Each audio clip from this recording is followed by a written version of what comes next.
So guys, tell me, smoking, is it healthy for your body? Or is it dangerous? It's dangerous, right?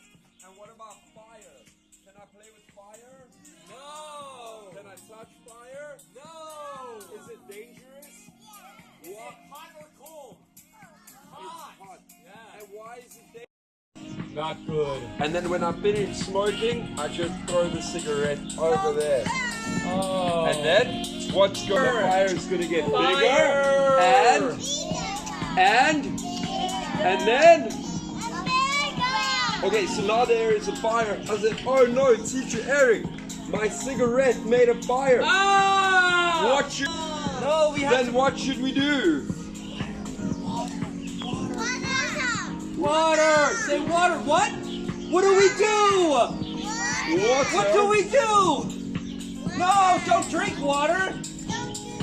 We put water on here! Okay, but now, no water.